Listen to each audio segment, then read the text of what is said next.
नमस्कार जोहार। आज की इस वीडियो पर आप सभी को नमस्कार जोहार। आज हम बात करेंगे एक संसद में बजट या कुछ विषय की ऊपर बातचीत हो रहा था और वहाँ पर एक विशेष धमकियाँ दिया गया है एक संसद को। तो चलिए पहले देखते हैं, उसके बाद बातें करेंगे कि भारत की पार्लियामेंट में क्या क्या बजट बनाया जाता है या पास किया जाता है या पारित किया जाता है, या फिर देश की किसी भी समुदाय के ऊपर अन्याय हुआ है उसको भारत की पार्लियामेंट में उसको बोला जाता है कि नहीं जाता है। फिर वहाँ नहीं बताया जाता है तो कहाँ बताया जाता है, चलिए देखते हैं। विजय जी, सर, आज आसाम के टी ट्राइब को चाहे हिल ट्राइब बोल करके जो वहां के आदिवासी, उनको जो उनका हक नहीं दिया जा रहा और जिस स्थिति में वो रह रहे हैं, आज आसाम के जो मुख्यमंत्री है उनका जो जिस तरह का विवादास्पद बयान सब आता है और उसके बावजूद मैं बोल रहा हूं, बोलने दिया जाए। जिस तरह का विवादास्पद बयान आता है, चाहे वो अल्पसंख्यकों के विरोध में हो, चाहे वो आपका जाकर के दूसरे दल के नेताओं के लोग के बारे में हो। विजय जी, आप भारत की पार्लियामेंट में देश के बजट पे चर्चा कर रहे हैं। सर, बजट के साथ लोग ने भी देखा है जो हमारा स्पीकर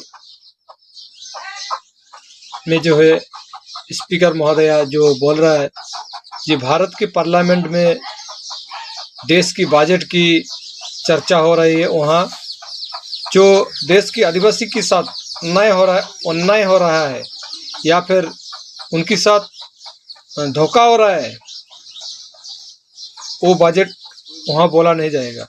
तो चलिए फिर देखेंगे। शब्दों के ऊपर मैं चर्चा कर रहा हूँ। इनको तकलीफ बहुत हो रही है क्योंकि सच्चाई बोल रहा हूँ मैं, क्योंकि सच्चाई बोल रहा हूँ मैं। आप झारखंड, मैं ये कह सकता हूँ कि वहां पर जिस तरह से अगर जो ट्राइब्स के ऊपर से अत्याचार हो रहा है, वो बिल्कुल आपका मैं कह सकता हूँ अपराध है।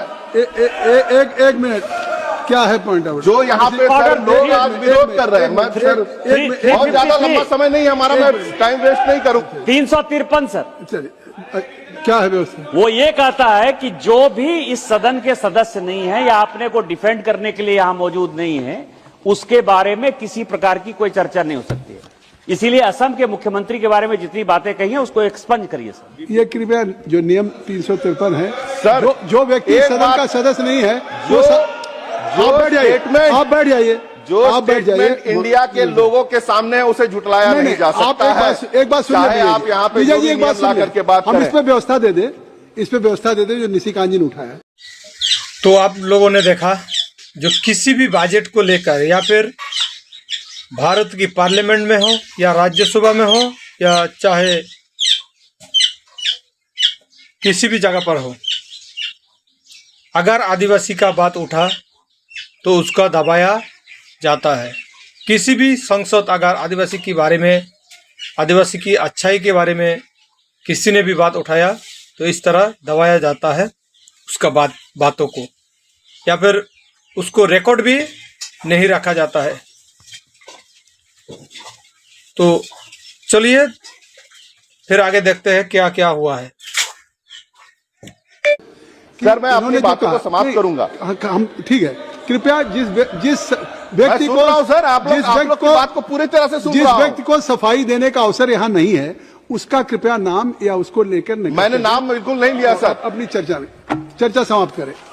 और लगातार इस देश की जो व्यवस्था खराब होती चली जा रही है, मैं यहां के सदन के नेता की ही बात करूंगा जो शायद डिफेंड कर सकते हैं, कि हमारे चौकीदार की तरफ से हमने सुना था कि हमारा क्या है, हम तो झोला उठा करके लेके चले जाएंगे। लेकिन अब मैं ये कह सकता हूं पूरे विश्वास के साथ कि उनके फकीरी के चक्कर में ये देश पूरा फकीर होने के राह पे चल पड़ा है। बहुत बहुत धन्यवाद। तो हम लोग देखा और जाना जो हमारा संसद बोल रही थी ये जो लास्ट में बोला बिल्कुल फकीर वाला बात बिल्कुल सही है।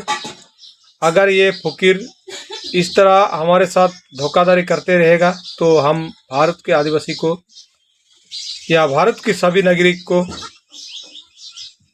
फकीर बना के छोड़ेगा। तो ठीक है, सब कमेंट में बताइए कि कितना सही या गलत क्या है ये भारत के पार्लियामेंट में ये सब बोल के, ये हमारा संसद। आप लोग कमेंट में बताइएगा। जोहार।